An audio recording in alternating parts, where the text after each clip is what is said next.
Shalom, kita kembali berjumpa dalam acara Suar Sunderman edisi khusus rancangan khotbah pada Minggu 14 Juni 2026. Saya Sosawatu Telombanua akan memandu berjalannya podcast pada kali ini, dan kami tim Suar Sunderman telah mengundang narasumber yang ahli dan kompeten di bidangnya, yaitu Ibu Pendeta Eklesia Philadelphia Daily MTH. Beliau adalah dosen dan juga pendeta jemaat Immanuel Bonaa. Shalom Bu. Shalom. Apa kabar Ibu? Luar biasa, sehat. Puji Tuhan ya. Terima kasih Ibu telah meluangkan waktu untuk menjadi narasumber pada podcast kali ini. Baik Bapak Ibu, sebagai bahan khotbah dalam ibadah Minggu 14 Juni 2026 sesuai perikopen terambil dari Galatia pasal 2 ayat 15 sampai 21 dengan tema dibenarkan oleh karena iman. Sebelum kita membaca ayat Alkitab ini, mari kita bersatu dalam doa. Bapa di surga, Tuhan yang kami kenal dan kami sapa di dalam nama Yesus Kristus, Juru Selamat kami yang hidup. Kembali kami menghampiri hadirat-Mu yang kudus pada sore hari ini. Terima kasih Tuhan buat penyertaan-Mu bagi kami, sehingga kami ada sebagaimana kami ada saat ini itu karena kasih Tuhan semata di dalam hidup kami. Saat ini kami menyerahkan hidup kami khususnya dalam mempersiapkan rancangan khotbah untuk ibadah Minggu 14 Juni ini. Tuhan yang menolong menyertai kami dalam persiapan ini, terlebih hamba-Mu Ibu Pendeta Eklesia yang akan menjadi alat-Mu untuk menyampaikan ataupun memberikan berbagai hal yang telah Ia persiapkan untuk rancangan khotbah kali ini. Pakai hamba-Mu ini sehingga setiap apa yang disampaikan boleh menjadi berkat bagi kami semua dan terlebih bagi hamba-hamba Tuhan yang akan mempersiapkan diri dalam pelayanan pada minggu yang akan datang. Berkati setiap peralatan yang kami gunakan pada sore hari ini. Biarlah setiap hal boleh mendukung sehingga kegiatan kami boleh berjalan dengan baik. Dan bila sebentar ya Tuhan kami akan membacakan firman-Mu, biarlah firman ini menjadi terang dan suluh di dalam kehidupan kami. Di dalam Kristus Yesus kami berdoa. Amin. Bapak Ibu, saudara-saudari sekalian, saya akan membacakan Galatia pasal 2 ayat 15 sampai 21 sebagai bahan bacaan kita dalam khotbah pada hari Minggu ini dengan judul perikop yang terutama juga untuk orang Kristen keturunan Yahudi. Menurut kelahiran, kami adalah orang Yahudi dan bukan orang berdosa dari bangsa-bangsa lain. Kamu tahu bahwa tidak seorang pun yang dibenarkan oleh karena melakukan hukum Taurat, tetapi hanya oleh karena iman dalam Kristus Yesus. Sebab itu kami pun telah percaya kepada Kristus Yesus, supaya kami dibenarkan oleh karena iman dalam Kristus dan bukan oleh karena melakukan hukum Taurat. Sebab tidak ada seorang pun yang dibenarkan oleh karena melakukan hukum Taurat. Tetapi jika kami sendiri, sementara kami berusaha untuk dibenarkan dalam Kristus, ternyata adalah orang-orang berdosa, apakah hal itu berarti bahwa Kristus adalah pelayan dosa? Sekali-kali tidak. Karena jikalau aku membangun kembali apa yang telah kurombak, aku menyatakan diriku sebagai pelanggar hukum Taurat. Sebab aku telah mati oleh hukum Taurat untuk hukum Taurat, supaya aku hidup untuk Allah. Aku telah disalibkan dengan Kristus. Namun aku hidup, tetapi bukan lagi aku sendiri yang hidup, melainkan Kristus yang hidup di dalam aku. Dan hidupku yang kuhidupi sekarang di dalam daging adalah hidup oleh iman dalam Anak Allah yang telah mengasihi aku dan menyerahkan dirinya untuk aku. Aku tidak menolak kasih karunia Allah, sebab sekiranya ada kebenaran oleh hukum Taurat, maka sia-sialah kematian Kristus. Demikian saja pembacaan firman Tuhan.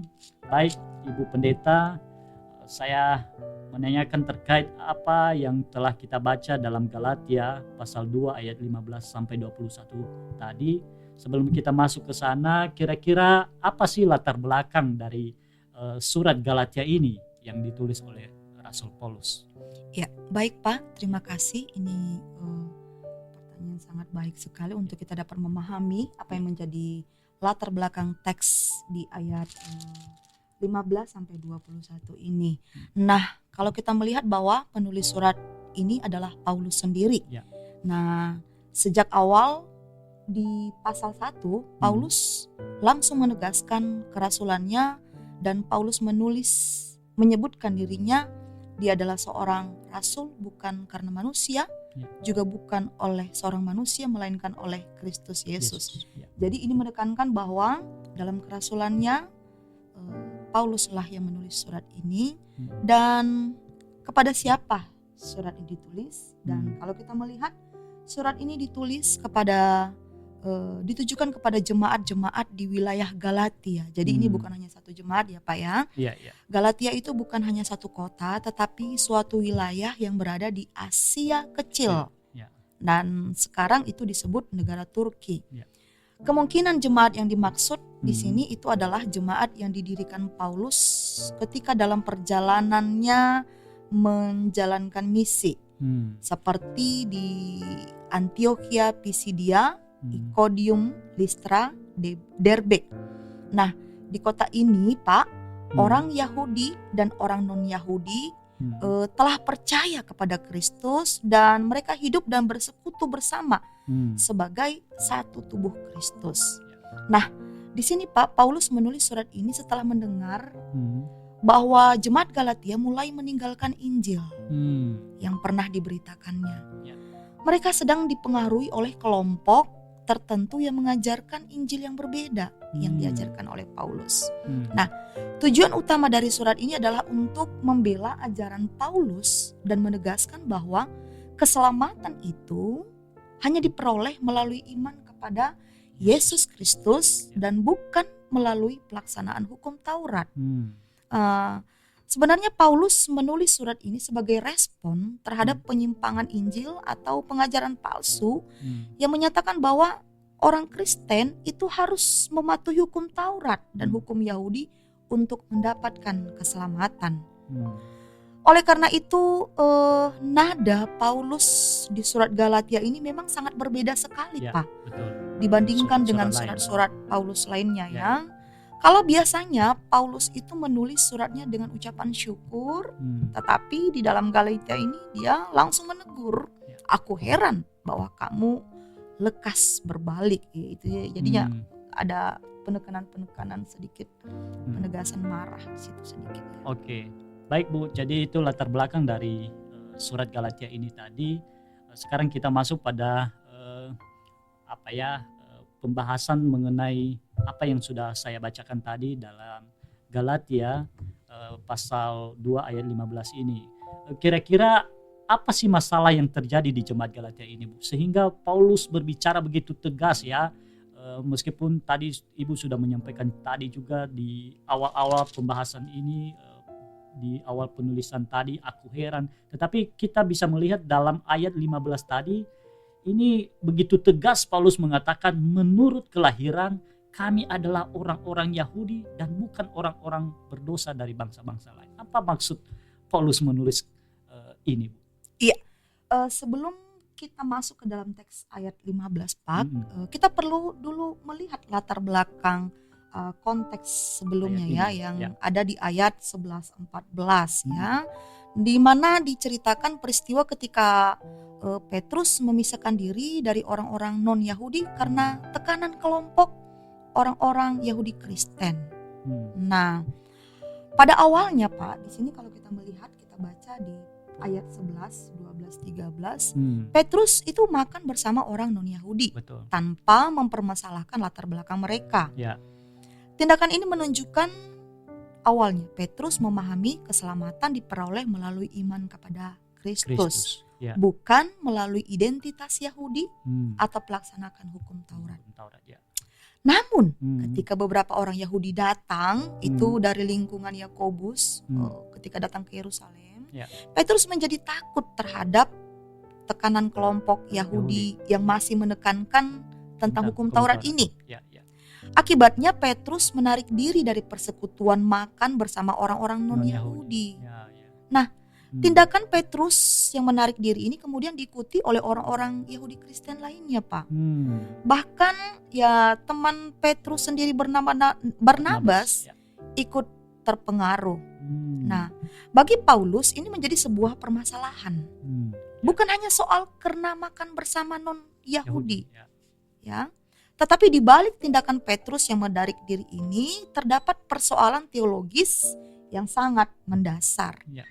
Karena kelompok-kelompok yang mempengaruhi Petrus ini menganggap bahwa orang-orang non-Yahudi itu harus mengikuti berbagai ketentuan Yahudi agar diterima sepenuhnya sebagai umat Allah untuk menerima keselamatan.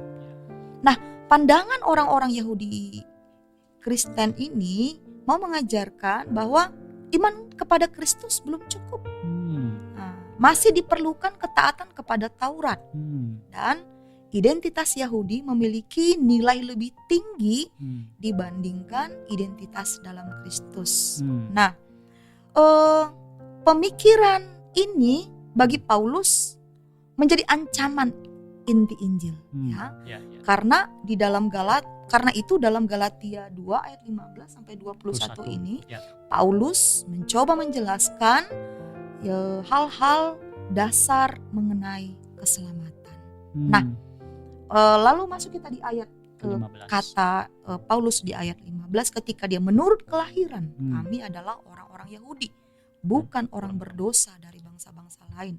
Nah, kita melihat latar belakangnya, Pak, bahwa orang Yahudi memandang bangsa-bangsa lain itu sebagai orang-orang berdosa karena mereka tidak memiliki Taurat. Itu. Makanya tetapi di sini Paulus mau menegaskan bahwa meskipun ia dan Petrus adalah orang Yahudi yang memiliki Taurat sejak lahir, mereka merasa bahwa mereka tidak dapat dibenarkan oleh Taurat. Dengan kata lain, di sini jika orang Yahudi sendiri, Petrus dan Paulus tidak meyakini bahwa tidak dapat diselamatkan oleh Taurat, apalagi orang non-Yahudi. Maka dari itu semua orang sangat membutuhkan Kristus. Makanya dikatakan di situ teks itu ya, Pak. Oke, jadi itu terkait ayat 15 tadi. Tetapi kita beralih nih Ibu ke ayat 16 dan 17. Kira-kira apa latar belakang sebenarnya maksud dibalik kata-kata Paulus ini sangat tegas ya kalau kita baca di ayat 16 ini dan 17 nantinya sangat tegas. Jadi kenapa Paulus mengatakan di ayat 16 bahwa tidak seorang pun dibenarkan karena melakukan hukum Taurat? Kenapa ini sampai disampaikan oleh Paulus? Di sini, Pak, memang sangat menarik sekali ya teks ini ya. Di sini Paulus ingin meluruskan 3 kesalahan besar yang mulai mempengaruhi jemaat. Apa itu? Yang pertama itu adalah kesalahan tentang dasar keselamatan. Sebagian orang mulai berpikir bahwa iman kepada Kristus itu harus ditambah dengan perbuatan Taurat. Nah, sehingga Paulus menegaskan tidak seorang pun dibenarkan oleh karena melakukan hukum Taurat. Itu dia yang ada di teks di ayat 2:16. Nah, keselamatan itu sebenarnya hanya melalui iman kepada Kristus. Kedua, kesalahan tentang identitas orang percaya. Sebagian orang menganggap bahwa menjadi Yahudi itu lebih rohani daripada menjadi non-Yahudi. Paulus menolak pemikiran tersebut. Di dalam Kristus semua orang berdiri pada dasar yang sama sebagai orang berdosa yang diselamatkan hanya karena anugerah Allah. Nah, jadi terus yang ketiga itu adalah kesalahan tentang fungsi Taurat. Ada yang menganggap bahwa Taurat mampu memberi keselamatan. Di sini Paulus menjelaskan bahwa Taurat hanya menunjukkan dosa dan kebutuhan manusia akan juru selamat. Taurat tidak dapat membenarkan manusia di hadapan Allah. Maka ketika kita melihat arti dari kalimat di ayat 16 ini, tidak seorang pun dibenarkan oleh karena melakukan hukum Taurat, tetapi hanya oleh karena iman dalam Kristus Yesus. Ini merupakan inti ajaran Paulus, Pak, tentang pembenaran oleh iman. Kita pernah dengar istilah ini oleh Martin Luther mengatakan justification by faith, ya. untuk memahaminya secara mendalam, kita perlu menganalisa dua bagian utama yang sengaja dipertentangkan oleh Paulus. Di sini ada sedikit kalimat pertentangan ya. Tidak seorang pun dibenarkan oleh karena melakukan hukum Taurat. Dan yang kedua itu dibenarkan oleh karena iman dalam Kristus Yesus. Nah, saya langsung menjelaskan saja ya Pak ya. Paulus sedang membuat suatu kontras yang sangat tegas ya antara jalan manusia dan jalan Allah menuju keselamatan. Kalau kita melihat di arti secara bahasa Yunani, arti kata tidak seorang pun dalam bahasa Yunaninya itu adalah o dikayo te setai pasasar. Kalau kita lihat istilah itu secara harfiah, tidak ada satu manusia pun yang akan dinyatakan benar. Nah, Kak Paulus di sini menggunakan istilah yang sangat universal ya. Bukan hanya orang Yahudi, bukan hanya orang yang berdosa besar, bahkan orang Yahudi yang taat sekalipun, semuanya berada di dalam dosa. Itu dia arti dari tidak seorang pun. Nah, selanjutnya untuk kata dibenarkan. Kata dibenarkan itu dalam bahasa Yunani adalah dikayo. Ya. Istilah ini berasal dari dunia pengadilan yang bermakna bahwa hakim menyatakan seseorang benar atau bebas dari hukuman. Jadi pembenaran itu bukan pertama-tama berbicara tentang perubahan moral, melainkan perubahan status di hadapan Allah. Ya. Jadi sebelum dibenarkan, manusia bersalah, manusia berada di hukum dosa. Tetapi setelah dibenarkan, Allah menyatakan manusia itu benar, Allah menerima manusia sebagai miliknya. Nah, kalimat selanjutnya, tidak seorang pun yang dibenarkan oleh karena melakukan hukum Taurat.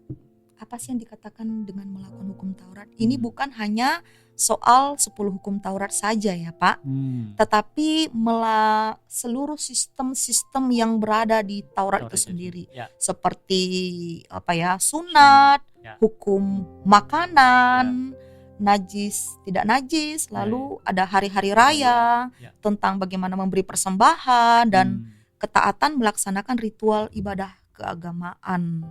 Jadi ini bertolak belakang sekali ya. Kalau kelompok pengajar-pengajar Yahudi mengajarkan bahwa untuk diselamatkan orang harus percaya kepada Kristus dan menaati Taurat, menaati 10 hukum Taurat dengan Tauratnya tadi itu, sunat, hukum makanan, hari raya, persembahan, ketaatan. Nah, Paulus menolak ajaran tersebut. Itu dia. Jadi ada anggapan bahwa tidak hanya Yesus tetapi Taurat juga harus. Jadi itu yang ditentang oleh Paulus ya. Iya. Jadi mengapa Taurat itu tidak bisa membenarkan? Ya, kenapa Paulus mengatakan bahwa Taurat itu tidak dapat menyelamatkan ataupun tidak bisa membenarkan kita?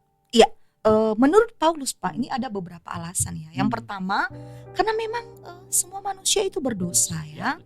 Taurat menunjukkan standar Allah. Taurat menunjukkan standar Allah. Tetapi memang tidak ada manusia yang mampu melaksanakan sempurna semua hukum Taurat ini. Di dalam Roma pasal 3:23, semua manusia telah berbuat dosa. Sesempurna apapun kamu melakukan hukum Taurat, tidak ada yang bisa ya. Nah, alasan yang kedua bahwa sebenarnya Taurat itu malah menunjukkan dosa, bukan menghapus dosa. Taurat itu seperti cermin yang menunjukkan bahwa jika terlihat ya wajah kita ini kotor, ya memang terlihat di cermin, tetapi cermin itu tidak dapat membersihkannya, ya kan, tidak dapat membersihkan, menghapusnya. Demikian juga Taurat itu ya, ia menyatakan dosa, mengungkapkan kesalahan, tetapi tidak dapat menyelamatkan. Itu dia. Dan yang ketiga, Taurat itu memang menuntut kesempurnaan, ketaatan sempurna 10 hukum Taurat. Tapi ya Allah tidak menuntut ketaatan yang setengah-setengah. Hanya hukum Taurat 1, 2, 3, 4, tetapi 5, 6 itu salah ya, dilanggar. Allah menuntut ketaatan sempurna. Masalahnya memang itu ya, tidak ada manusia yang mampu melakukannya Karena itu Taurat tidak dapat menjadi jalan keselamatan. Ya. Nah, itulah yang membuat jadi setelah pemahaman ini, setelah menutup jalan keselamatan yang salah menurut si Paulus tadi, Paulus membuka satu-satunya jalan keselamatan yang benar. Ya. Nah, dikatakan di sini, dilanjutkan dalam teks bahwa hanya oleh iman dalam Kristus Yesus. Ya. Nah, beriman ini Pak bukan sekedar percaya bahwa Yesus pernah hidup, percaya bahwa Allah ada, tetapi beriman ini sebenarnya adalah menaruh seluruh kepercayaan kepada Kristus sebagai satu-satunya keselamatan. Nah, jadi iman ini mengandung unsur percaya, berserah, dan mengandalkan. Jadi mengandalkan dalam artinya dalam Yesus Kristus ini ada bahwa keselamatan terjadi karena kematian Kristus, kebangkitan Kristus, pengorbanan Kristus. Jadi iman hanya menerima apa yang telah Kristus kerjakan. Dan itu yang telah kita rayakan dalam beberapa bulan yang lalu. Iya, dalam kematian Kristus, kebangkitan Kristus, dan sampai Yesus kenaikan Yesus Kristus. Baik Ibu, ini menarik. Kemudian di ayat ke-17 juga ini ada sesuatu hal yang menarik menurut saya. Kalau kita melihat, tetapi jika kami sendiri sementara kami berusaha untuk dibenarkan dalam Kristus ternyata juga adalah orang-orang berdosa, apakah berarti bahwa Kristus adalah pelayan dosa? Dikatakan di situ sekali-kali tidak. Iya. Jadi apa maksud kami berusaha dibenarkan di dalam Kristus itu? Iya. Teks yang menarik lagi ya kan. Memang teologi Paulus ini memang sangat luar biasa untuk mendalaminya. Menurut yang saya baca ya Pak ya, catatan di sini maksud kami berusaha dibenarkan dalam Kristus. Di sini Paulus sedang berbicara tentang dirinya dan Petrus. Mereka adalah orang Yahudi yang dahulu mengandalkan Taurat. Sekarang mereka mencari pembenaran dalam Kristus. Maksud kami tidak lagi mengandalkan Taurat untuk memperoleh keselamatan, menyatakan bahwa kami datang kepada Kristus karena hanya Kristus yang dapat membenarkan. Nah, ini memang kelanjutan dari ayat yang sudah dinyatakan di ayat 16 tadi ya Pak. Sehingga kemudian Paulus lanjut berkata, jika kami sendiri sementara kami berusaha untuk dibenarkan dalam Kristus, ternyata adalah orang berdosa, apakah hal itu berarti bahwa Kristus adalah pelayan dosa? Nah, ini lagi ya. Ini adalah bagian yang sering disalahpahami ya. Paulus tidak sedang mengaku saya hidup dalam dosa. Paulus sedang mengutip tuduhan lawan-lawannya sebenarnya di sini. Karena menurut kelompok pengajar-pengajar dari kelompok Yudaiser, ketika orang Yahudi tidak lagi menjadikan Taurat sebagai dasar hidup dan keselamatan, mereka dianggap melanggar Taurat. Mereka menjadi orang berdosa. Misalnya ya Pak ya, makan bersama orang non-Yahudi itu dosa. Ya, tidak mewajibkan sunat itu juga dosa. Tidak mengikuti hukum makanan Yahudi itu dosa. Jadi karena itu mereka menuduh Paulus, kalau karena mengikuti Kristus kamu menjadi pendosa. Karena itu di ayat 17 ya langsung Paulus bertanya, apakah Kristus menjadi pelayan dosa? Paulus menjawab dengan tegas, sekali-kali tidak. Maksudnya di sini adalah pembenaran oleh iman tidak menghasilkan kehidupan yang berdosa, tetapi kehidupan baru dalam Kristus. Sebenarnya yang salah bukanlah meninggalkan Taurat sebagai dasar keselamatan, melainkan ketika kembali mengandalkan Taurat setelah menerima Kristus. Sehingga dengan demikian di ayat 17 ini menjadi jembatan menuju pengakuan Paulus dalam ayat 20 nantinya bahwa hidupnya kini bukan lagi berpusat pada dirinya sendiri, melainkan pada Kristus yang hidup di dalam dirinya. Terima kasih Bu, sangat bagus sekali tadi apa yang telah dijelaskan Ibu. Ternyata kita pikir tadi bahwa Paulus sendiri itu terkait bahwa mereka berdosa, ternyata konteks dosa yang dimaksud tadi masalah melaksanakan Taurat tadi ya. Iya. Artinya masalah makan bersama-sama dengan orang non-Yahudi itu disebut dosa dan lain sebagainya. Kemudian kita beralih ke ayat 18. Ini ada sesuatu hal yang menarik lagi juga nih, Iya. di ayat 18 ya. Di sana kita bisa melihat bahwa Paulus mengatakan, sebab jikalau aku membangun kembali apa yang telah kurombak, aku menyatakan diriku sebagai pelanggar hukum. Ini untuk memahami ayat ini, kira-kira apa yang dimaksud oleh Paulus ini, apa yang telah dirombak ini oleh Paulus Ibu ya, bahwa apa yang telah kurombak, dan apa juga maksud dari membangun kembali, dirombak dan membangun kembali, apa yang dimaksud Paulus dalam ayat ini? Iya, ya memang ini sangat luar biasa ya. Untuk memahaminya perlu kajian mendalam lagi. Ya. Tapi saya akan coba untuk menjelaskannya Ya. dengan sangat sederhana ya. Bahwa di dalam Galatia 2 ayat 18 ini sebenarnya menjadi salah satu ayat kunci untuk memahami seluruh argumentasi Paulus dalam keseluruhan di ayat 15-21.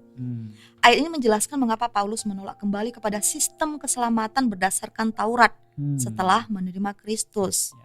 Nah, tentu kita akan melihat hubungan ayat ini di ayat 16 dan 17.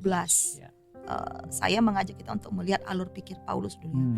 Di ayat 16 Pak dikatakan manusia dibenarkan oleh iman kepada Kristus bukan karena hukum Taurat. Ya. Lalu di ayat 17 dia mengatakan ini sebenarnya ketika lawan Paulus berkata, kalau begitu kamu menjadi orang berdosa karena tidak lagi hidup di bawah hukum Taurat. Ya. Sehingga jawaban Paulus sekali-sekali tidak. Nah, Ya. sehingga di ayat 18 ini Paulus mau menjelaskan alasannya. Justru ketika aku kembali pada sistem lama yang telah kutinggalkan, akulah yang menjadi pelanggar. Ayat 18 adalah penjelasan terhadap ayat 17 ya sebelumnya. Apa yang telah dirombak Paulus Ya. dalam hal ini ya? Yang telah dirombak Paulus itu bukan Taurat sebagai firman Allah. Yang telah dirombak Paulus itu adalah pandangan bahwa manusia dapat dibenarkan di hadapan Allah melalui ketaatan pada Taurat. Nah, sebelum bertobat memang Paulus percaya sunat memberi status sebagai umat Allah, Taurat memberi kebenaran, tradisi leluhur memberi kedudukan di hadapan Allah. Tetapi setelah bertemu Kristus, seluruh sistem pemikiran ini menjadi runtuh ya.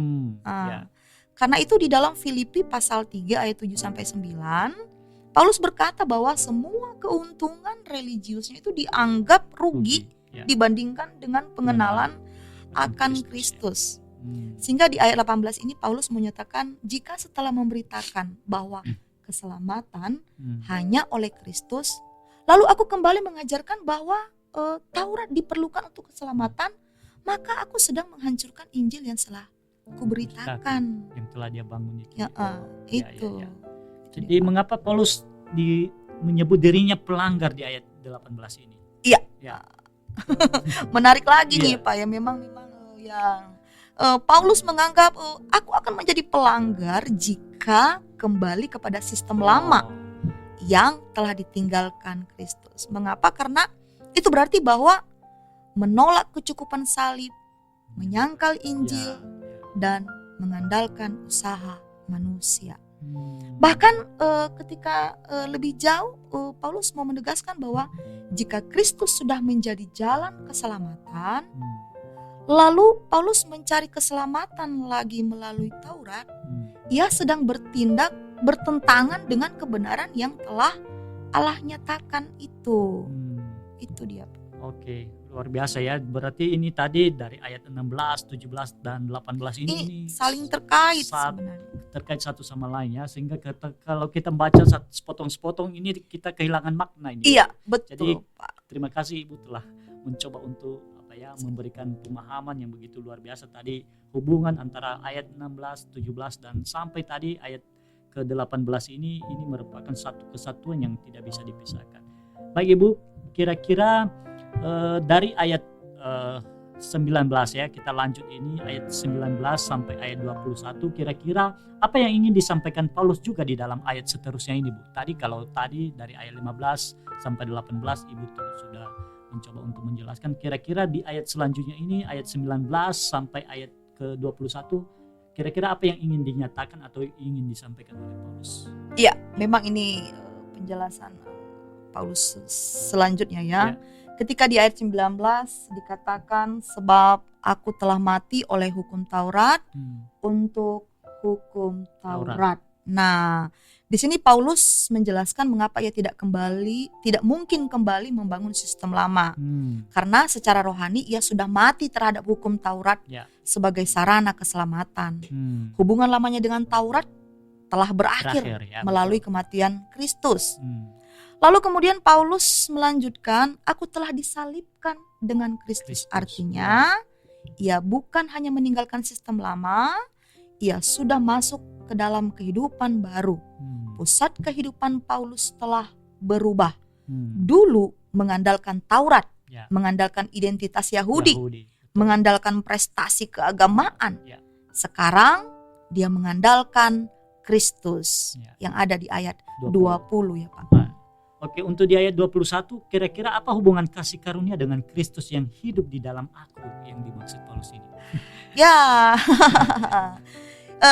ini adalah salah satu inti teologi Paulus lagi yang menekankan bahwa kasih karunia itu bukan hanya pengampunan dosa dan pembebasan dari hukuman. Ya, kasih karunia itu adalah kehadiran Kristus dalam hidup orang percaya. Kuasa Kristus yang mengubah kehidupan dan relasi baru dengan Allah. Ya. Maka jadi ketika Paulus berkata Kristus hidup di dalam aku, ia sedang menjelaskan hasil dari kasih karunia Allah itu, Pak. Kasih karunia Allah tidak hanya menyelamatkan. Kasih karunia juga memampukan orang untuk percaya hidup dalam Kristus. Sehingga ketika Paulus selanjutnya menyatakan di akhir ayat 21 dalam penekanan tentang sebab sekiranya ada kebenaran oleh hukum Taurat, maka sia-sialah kematian Kristus. Nah, ini sebenarnya adalah kesimpulan yang sangat tajam dalam teks di mana Paulus sedang berkata, jika manusia dibenarkan oleh Taurat, maka sebenarnya mengapa Kristus harus datang? Mengapa Kristus harus menderita? Mengapa Kristus harus mati? Mengapa Paulus mengatakan nanti sia-sialah kematian Kristus ini? Karena sebenarnya salib menunjukkan satu fakta besar. Satu fakta besar, manusia tidak mampu menyelamatkan dirinya sendiri. Jika manusia bisa memperoleh keselamatan melalui Taurat, perbuatan baik, kesalehan, tradisi agama, maka kematian Kristus tidak diperlukan lagi. Tetapi karena manusia tidak mampu menyelamatkan dirinya sendiri, Kristus harus mati menggantikan manusia, Pak. Baik Bu, terima kasih. Lalu bagaimana kita memaknai teologi Paulus dalam perikop yang barusan kita baca ini? Mungkin nanti Bapak Ibu Pendeta yang akan menjelaskan ini kepada jemaat bisa melakukan analisa lebih berkembang lagi ya Pak ya.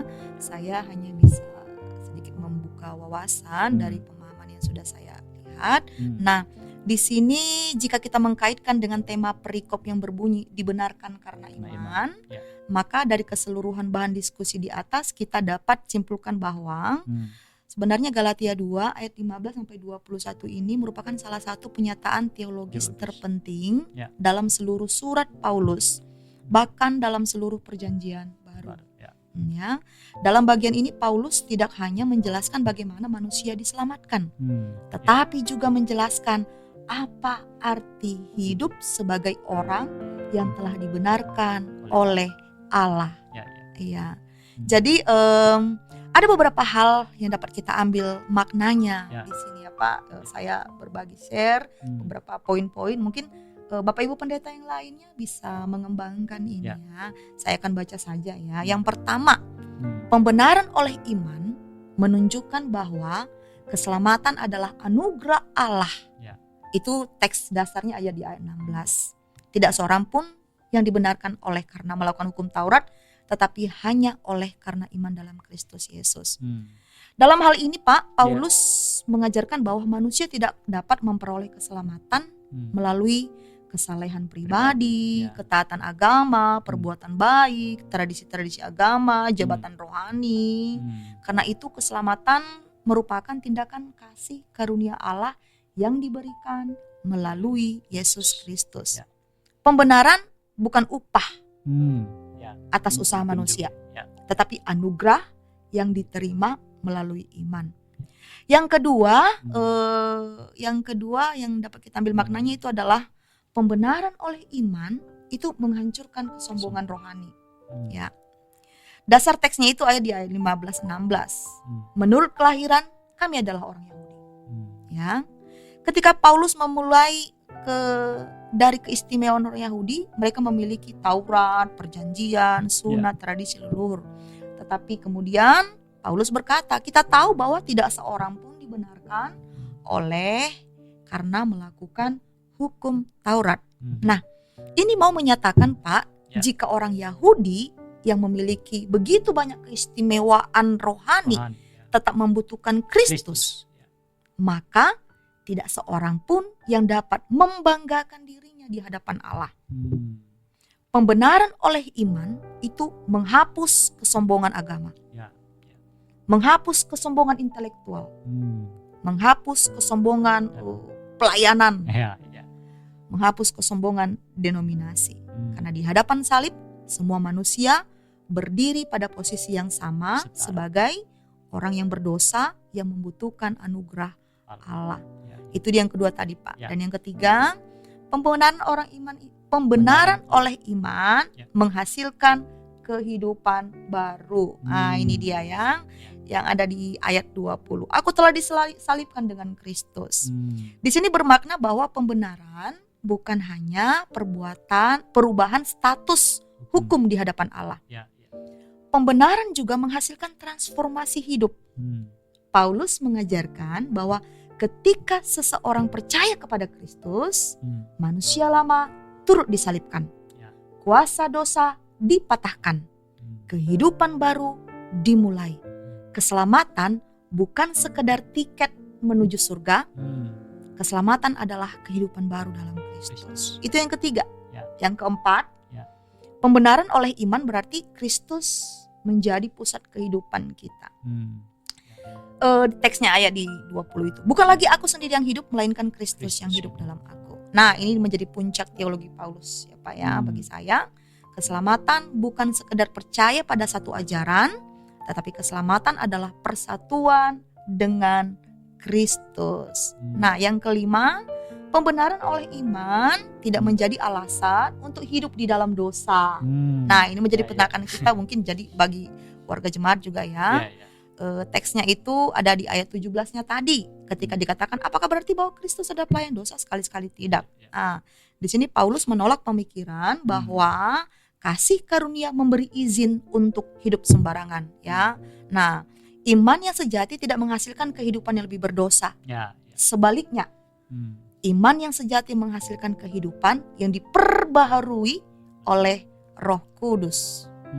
Jadi itu beberapa makna teologis ya yang bisa kita ambil dari bacaan kita tadi. Ya, setelah kita memahami tadi latar belakang konteks makna teologis dari surat Galatia pasal 2 ayat 15 sampai 21 ini mungkin pertanyaan terakhir saya Ibu.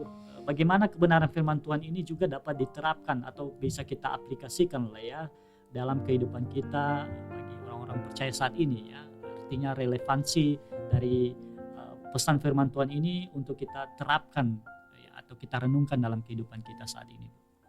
Iya Pak, ada beberapa hal yang bisa saya share buat Bapak Ibu Pendeta dan juga teman-teman Suara Sundumar pendengar. Nah, di sini pertama adalah belajar bersandar pada kasih Allah, bukan pada prestasi diri ya. Nah, bahwa banyak orang Kristen tanpa sadar mengukur hubungannya dengan Allah berdasarkan banyaknya pelayanan, kesetiaan beribadah, pengetahuan yang lebih dalam tentang Alkitab, jabatannya dalam gereja yang begitu banyak ya kan, begitu apa. Padahal semuanya itu tidak dapat menjadi dasar keselamatan ya. Orang percaya perlu hidup dengan kesadaran saya menerima Allah bukan karena saya hebat, tetapi karena Kristus telah mengasihi saya. Itu yang pertama, belajar bersandar pada kasih karunia Allah, bukan prestasi diri. Yang kedua, di sini catatan saya adalah hidup dalam kerendahan hati di hadapan Allah dan sesama. Nah, dasar teks Paulus menunjukkan bahwa bahkan orang Yahudi yang memiliki banyak keistimewaan tetap membutuhkan Kristus. Betul. Oleh karena itu, karena semua orang diselamatkan dengan cara yang sama, maka tidak ada ruang untuk kesombongan rohani. Orang percaya dipanggil untuk menghargai sesama, tidak merendahkan orang lain, tidak merasa lebih suci. Lebih layak daripada orang lain. Iya, itu dia, Pak. Dan yang ketiga adalah mari menjadikan Kristus sebagai pusat kehidupan, ya. Saya katakan tadi ya, bahwa iman Kristen bukan hanya percaya bahwa Kristus ada, tetapi berarti Kristus menjadi pusat kehidupan. Kalau dalam pekerjaan kita akan melihat apakah saya mencerminkan karakter Kristus dalam pekerjaan saya. Kalau dalam keluarga kita akan melihat apakah saya mengasihi keluarga seperti Kristus mengasihi saya. Kalau dalam pelayanan apakah saya melayani untuk kemuliaan Kristus atau kemuliaan diri. Yang keempat, Pak, itu mari kita menjalani hidup yang mencerminkan Kristus. Orang yang telah dibenarkan oleh iman dipanggil untuk meninggalkan manusia lama dan meninggalkan, artinya manusia lama itu adalah meninggalkan kebencian, kesombongan, meninggalkan hidup yang berpusat pada diri sendiri. Mari kita bertumbuh dalam kasih, kesabaran, pengampunan, kekudusan. Dan yang keenam, hidup dengan syukur atas pengorbanan Kristus. Setiap hari orang percaya perlu mengingat bahwa keselamatan dibayar dengan harga yang sangat mahal. Karena Kristus datang ke dunia ini, ia menderita, ia disalibkan, mati bagi dosa.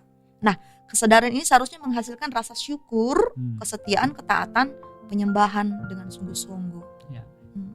Oke, baik, ada 5 tadi ya Ibu, terkait apa yang bisa kita renungkan dari firman Tuhan ini. Yang pertama tadi, belajar bersandar pada kasih karunia Allah, bukan justru membanggakan prestasi diri sendiri.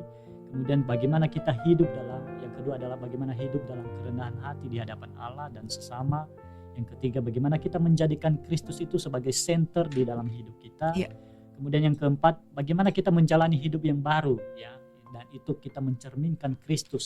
Dan yang terakhir, yang kelima adalah bagaimana kita hidup dengan syukur atas pengorbanan Kristus dalam hidup kita. Luar biasa, dan semoga ini bisa kita aplikasikan tentunya ya dalam kehidupan kita, sangat relevan untuk bisa kita aplikasikan dalam hidup kita.